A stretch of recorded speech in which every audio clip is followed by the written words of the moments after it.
So the R2500 really is the all-in-one unit for the audiophile enthusiast. Basically, if you don't want to play around with too many cables and too many separates and interconnects, and then this is all you need. You just plug it in, connect two speakers, and you're ready to go.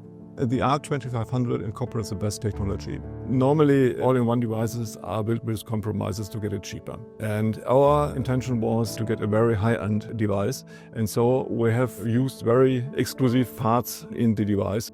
One of the most challenges was to get the hot temperature out of the device. And therefore we have a very new cooling design, which ensures that the high temperature goes not through the device, but goes out directly in the back of the device. For example, we use a special technology for our power supply. We don't use the power factor controller because they are very slow and they cannot react directly to high current peaks out of the power amplifier.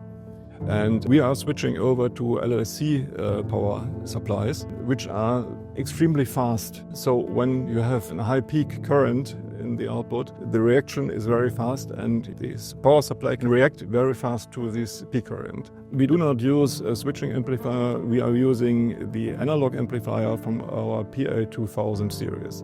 The preamplifier and the power amplifier are based on the HV technology and are built using discrete components. For PCM signals, we are using our quadruple converter, and for these DSD signals, we are using our 1-bit converter. We are using our latest generation of streaming client in it. So it's the G3 streaming client, which is based on a completely new main processor module. In addition to the music services we've got on board, there's also possibilities of connecting via Spotify Connect, Tidal Connect, Apple AirPlay. So stuff we didn't have before, and this is really a nice new feature.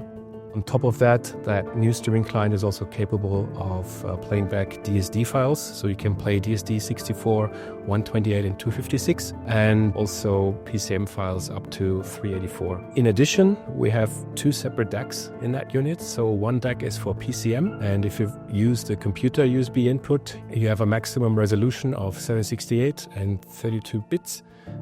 And for the true 1-bit DSD DAC, we've got a maximum resolution of DSD 512.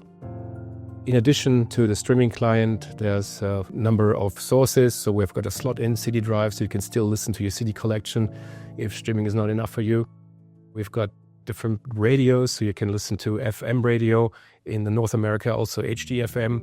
In Europe, we've got DAB+ radio on top. There's multiple possibilities for internet radio. There is Bluetooth connectivity, and there's also provision for a phono module, either moving magnet or moving coil. So there are dip switches on a phono module to optimize your cartridge. The R2500 has got two speaker outputs, so speaker AB, so you can run two sets of speakers, or you can also use that for bi-amp or bi-wire use speakers. And in addition, it also features a factory installed HDMI module. So basically you've got two HDMI inputs and one audio return channel. In terms of connectivity, the R2500 features a number of digital inputs as well as analog inputs. The operation can be done via remote control, via control app, or also basically on the front. So all sources and all the setup, everything can be done directly on the device. R2500 also has got a headphone amplifier built in, actually with a nice symmetrical output, which can be connected to a 4.4mm Pentacom plug.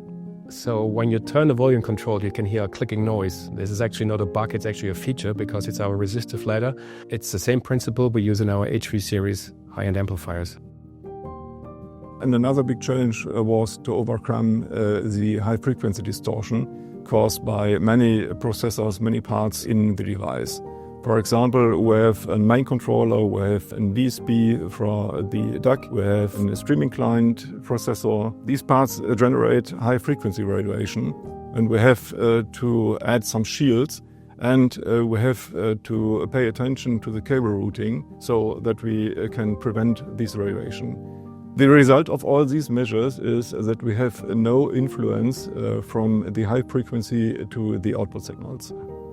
We are happy that the results in sound quality surpass our expectations. This is a product for someone who wants audiophile quality but also values simplicity.